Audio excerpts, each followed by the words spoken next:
Salut tout le monde, aujourd'hui on va faire le diag de ce qui s'est passé sur ce pauvre petit REVO 2. À l'accélération on tirait de travers, à la fin on n'arrive même plus à avancer comme il faut. Ça tirait de travers de l'arrière, ou ça peut être diff arrière. On avait un défaut de motricité, c'est des cardans centraux en plastique. Donc avant de penser que c'est une panne mécanique d'un diff, on pencherait plutôt pour les cardans centraux. Mais faut pas oublier une chose essentielle, vous l'avez vu sur la vidéo de Nico RC, les hexagones. Quand tu as un problème de motricité, tu checkes toujours d'abord ce qui se passe au niveau des roues. Donc en statique, tu vas enlever tes roues, tu vas checker tes hexagones. En dynamique, tu peux bloquer le véhicule, accélérer doucement, tu peux bloquer un train puis l'autre, bloquer le tout. Tu fais forcer un peu mais pas trop, tu fais gaffe évidemment à tes éléments électroniques pour pas qu'ils fument. Mais vu que ça rip, quand tu vas le tenir, il y a un truc qui va ripper. Donc il faut regarder ce qui tourne et ce qui ne tourne pas. Donc si tu accélères et ça rip, et tes cardans ici aux roues ne tournent pas, ça peut être sur la partie centrale. Si tes cardans tournent mais pas les roues, bah c'est les hexagones. C'est la même chose entrée-sortie de diff. Ça roule, ça tourne entrée de diff mais pas sortie, c'est ton entraînement principal qui a un problème. Tu entraînes une roue mais pas l'autre. Il y a une noix de cardan qui tourne mais pas l'autre, là c'est intérieur de diff, etc. Mais ça, il faut le voir, à chaque panne, il faut reprendre un sens. Il y a déjà ton ressenti, si tu as l'expérience ou pas, tu peux dire ouais ça vient de là ou pas, mais cette expérience peut t'emmener justement dans le mauvais sens aussi. Le mieux est toujours évidemment le diagnostic dynamique par rapport au statique, sauf si c'est évident. Tu as un hexagone, tu as le moyen de roue qui a tourné là, la jante est fondue, c'est sorti. Tu ne vas pas chercher trop loin. Donc on va voir ça. Sur ce REVO 2, j'avais mis rapidement la Spectrum DX3 du RTR. Alors, niveau fonction, on est vraiment sympa pour un débutant. On a le frein qui est séparé de la bride. Moi, ce qui m'emmerde, c'est l'AVC, parce qu'avec l'AVC, tu peux pas brider ta direction. Ça, tu vois, tu as d'office ta direction à fond, c'est l'AVC qui gère. En fait, ouais. L'AVC te fait faire des grandes boucles. L'AVC ne sait pas s'il y a un obstacle, donc toi tu braques, tu tournes à fond, tu veux ripper pour éviter l'obstacle, et l'autre il te corrige tout, et paf, dans l'obstacle. Hein. Bon, ça on peut le faire tout seul aussi, tu me diras, c'est sûr. Dans le transport, tu mets ça dans un sac, les boutons, ben, en fait tu touches très vite, les boutons tous se dérèglent très vite, et ce qui se dérègle vraiment très vite, c'est ça. Hein. Tu as toujours ça sans arrêt qui bouge dans le sac, dès que tu le poses dedans, le bouton on-off aussi, ça se met en route tout seul, donc là, j'ai ouvert la radio, j'ai mis deux petites vis à gauche à droite pour éviter que, tu vois, je peux pas taper facile, il faut que je tape avec le doigt, mais dans le sac ça arrive pas. Hein. Donc encore un échec de radio débutant. Les réglages on est bon, mais l'utilisation dynamique moins parce qu'on est trop vite déréglé. Ces potards doivent être planqués, les inversions aussi, et la bride aussi. Tout ça dans une trappe, ça reste le mieux, la trappe, parce que c'est fermé. Et l'idéal serait évidemment une petite trappe avec un petit verrou bien, comme ça le gamin, tu lui dis pas, tu touches à rien, il roule, tu lui as fait sa bride, il sait pas, parce que sinon moins de deux, il a checké, il débride, et taillot. Alors, on va mettre en route ici, et là.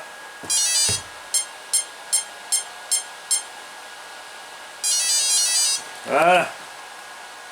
Là, déjà, regarde,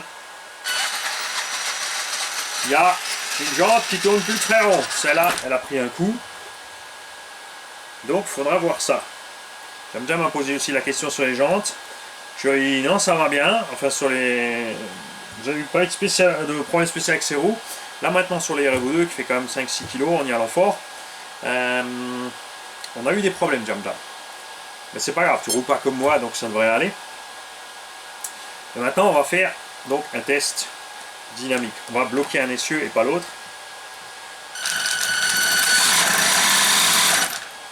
Et regarde, il se passe exactement ce que je t'ai dit. On a un bruit sourd. Si c'était un diff, ça ferait plus métallique, son métal. Donc on pourrait penser aux cardans centraux, mais regarde les arbres de roue. Là, tu me verras. Regarde, celui-là il tourne. J'ai bloqué le train, on a un cardan qui tourne mais pas la roue, donc c'est un hexagone avant déjà HS.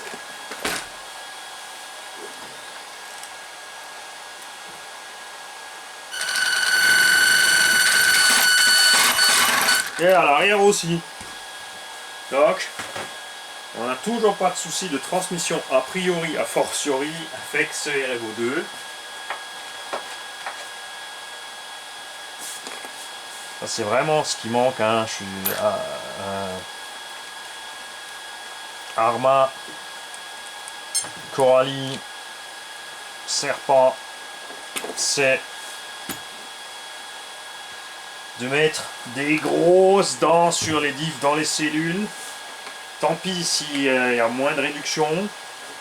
Et de compenser avec une boîte de réduction centrale qui diminuera le stress sur le moteur. Les grosses dents dans les diffs permettront d'emmener des grandes roues bien lourdes. Pour Coralie, surtout des noix en conséquence. Les noix V2 Coralie sur Buggy Truggy, aucun problème. Sur Chronos V2 ou 2021 là, comme ils appellent ça, et Dementor, ça va, mais les pneus du, comment ça s'appelle ça, le bistouri, le trépanator là, le machin biduleur là, les deux nouveautés, ce qui remplace le jambon, c'était ça, c'était le jambon et le Punisher. Alors ces deux là, les roues beaucoup trop lourdes entaillent toujours les noix. Chez Traxxas aussi, on a les noix qui se bouffent, mais chez Traxxas ils ont une excuse géniale, et le pire c'est que ça fonctionne, c'est que les noix côté diff là-dessus sont les fusibles. Donc ça économise les têtes de cardan, et les noix se changent par l'extérieur avec une seule vis rapidement sur le terrain. Tu enlèves une rotule, tu enlèves un BTR, tu mets une autre noix et t'es reparti. Les noix en plus sont moins chères que chez les autres, t'es pas obligé de démonter ni quoi que ce soit dans le véhicule, ni la transmission, ni remettre de l'huile, ni rien. Et en cas de choc trop important où tout va flexer ici, les triangles vont faire comme ça, le cardan va rentrer, va taper au fond, c'est la noix qui va éclater.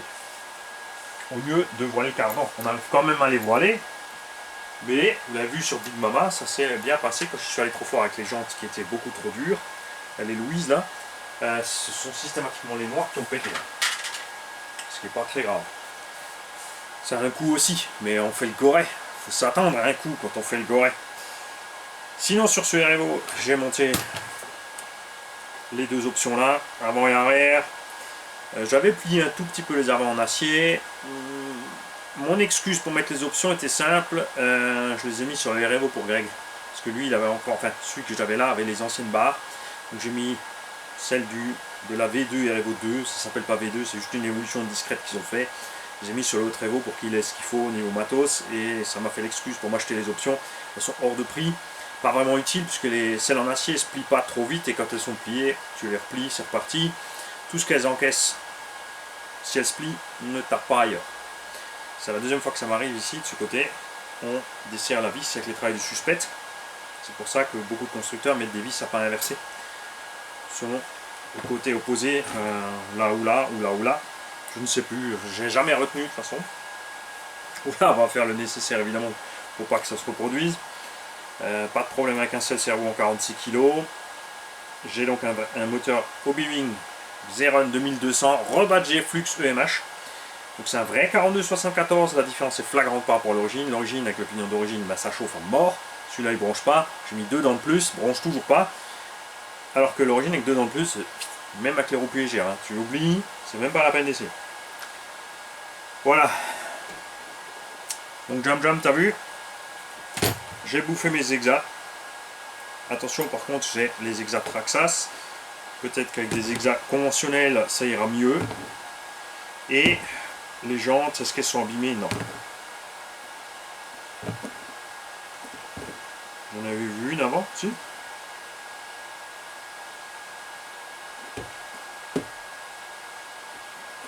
Bon. Donc c'est vraiment juste les hexas qu'on tournait là-dessus. Alors soit je vais mettre des hexas standards là-dessus, parce que les hexagones n'ont pas l'air complètement bouffés non plus. Soit je vais monter ça sur une autre machine pour voir. Bah je suis rassuré, j'ai toujours pas de problème. Enfin rassuré, Je m'inquiétais pas vraiment à ce niveau, hein. Je pensais vraiment plutôt que c'était soit le cardan central, soit quelque chose qui a lâché comme ça. Plutôt que quoi que ce soit dans les éléments de la transmission. Après, c'est quelques runs à peine qu'on a fait, même si c'était une occasion, il n'a pas roulé beaucoup non plus avant. Au milieu, j'ai toujours les cardans plastiques plutôt que les options acier parce que ouais, si j'y vais vraiment fort, je préfère casser un des deux télescopes à l'intérieur, c'est vite changé, ça coûte que dalle. Greg avait quand même fait une cinquantaine de packs avec son REVO sans péter les centraux. Après, on peut mettre les options. Mais les options, enfin, si tu prends celle qui était prévue pour le REVO 1, je suis pas trop pour. Parce que vraiment, les axes sont tout petits. Les pins de cardan aussi. Parce que c'était prévu pour un engin plus léger avec... il avait autant de puissance, hein, mais c'était vraiment réparti différemment. Quoique là-bas, il n'y avait pas de diff centrale. Donc si ça tenait là-bas, parce que les diffs plastiques dans les REVO 1 ne tenaient pas longtemps parce qu'ils étaient en plastique. Il n'y avait pas de diff centrale, donc beaucoup d'efforts. Là, que le diff central, ça va vraiment bien. Donc bah, c'est raté, on n'aura toujours pas la révision. Hein. Je pense que je vais adoucir les huiles de suspecte. Le propriétaire précédent les avait durcis un peu. C'est vrai qu'on est super à l'aise sur la prairie. Mais là, si je commence à faire plus de sauts, parce que je pense vraiment me séparer du max, c'est pas encore sûr, hein, détendez-vous. Je vais d'abord le préparer, j'ai acheté quelques pièces encore. Ouais, ça c'est le genre de véhicule avec une facture sans fin, c'est clair. Lui, le renfort là-dessus, j'ai toujours pas fixé l'aileron à la carreau, pourtant pas de problème. Et on est tombé, je peux pas dire que j'ai bien roulé. Ce qui m'est arrivé quelques fois, c'est les cardans déboîtés. Parce que j'ai pas encore fait la modif ici pour rentrer un peu plus les sphères. On va le faire, on va percer un peu plus loin, on va rentrer un peu plus loin. Attention, on rentre pas trop pour pas bloquer la suspecte évidemment. D'un autre côté, déboîter de temps en temps un cardan, c'est pas la mort. Chez les CVD, il reste dedans. C'est sûr que si ça t'arrive une, deux, trois fois sur un pack, là c'est chiant. Si tu veux au moins faire toi un pack ou deux et ça t'arrive une fois de temps en temps, ça va. Mais je pense que vraiment juste en rentrant les sphères, ça va gommer le problème. Il est plus confortable à rouler que le max parce qu'il est plus stable. À cause de l'anthrax supérieur évidemment. Ça dépend de ton terrain. Il est aussi plus haut sous les bulkheads à cause des triangles plus longs. On a une méga grosse garde au sol. Et moi j'aime ça. Je vais le réussir ici pour une autre raison, pas seulement parce que je pense me séparer du max. Mais parce que je vais encore recevoir un truggy. J'en ai déjà un, mais je vais encore avoir un autre truggy. Et du coup, je vais l'utiliser plus en mode monster, celui-là, qu'en mode truggy muggy. Voilà, tout simplement. Évidemment, le chargeur tourne à fond. Parce qu'un des mini-mois est en chemin pour arriver chez moi. Ça va être d'enfer. Je vous jure, c'est pas fait exprès. C'est vrai, hein, on a un micro RC cheveux courts, barbichette. Règle belge, cheveux courts, barbichette. Jam Jam, lui, il a encore les cheveux. Bon, il cache le reste. Barbichette. On a brisé un RC, cheveux courts, barbichette. Enfin, non, tu me diras, il a que la casquette. J'ai pas fait gaffe s'il a les cheveux courts ou s'il a les cheveux longs.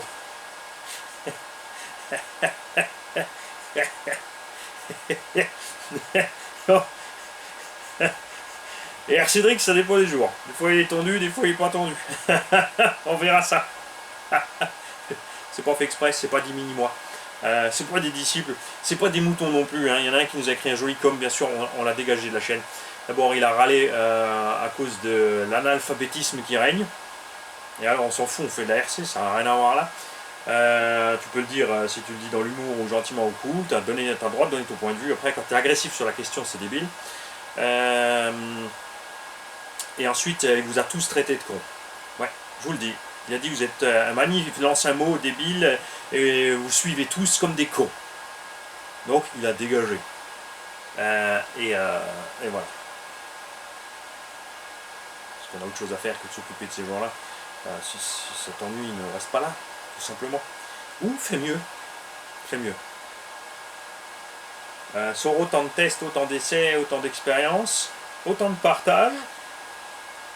Réponds à tous les coms. Et tout ça sans jamais faire la moindre faute d'orthographe, parce que accessoirement dans son texte, pour nous signaler le sujet de l'analphabétisme, il a fait 2 fautes d'orthographe. Une de grammaire et même une de syntaxe. Ouais, il a utilisé le mauvais temps dans la phrase. Ça aussi une faute. Oui, alors une faute de conjugaison. Enfin, c'est pas une faute de conjugaison, il a utilisé la mauvaise conjugaison dans la phrase. Il a fait une faute d'orthographe, il a oublié un mot et tu vois, tu veux te la ramener, fais-le dans les règles. Si déjà tu veux donner les règles. Non, et la raison principale pour laquelle il a giclé, c'est qu'il s'est permis de nous juger. Je ne juge personne ici, alors ne me jugez pas. C'est aussi simple que ça. Tu peux me rentrer dedans, ne balance pas un jugement proactif sans avoir regardé le reste et tout ce qui se passe autour. C'est raté, hein, on voulait le démonter ensemble et tout, ben... Ticket. C'est du Traxxas, ça roule, même avec des morceaux cassés. C'est fou ça. Bon, au prix où ça coûte, vaut mieux. Hein.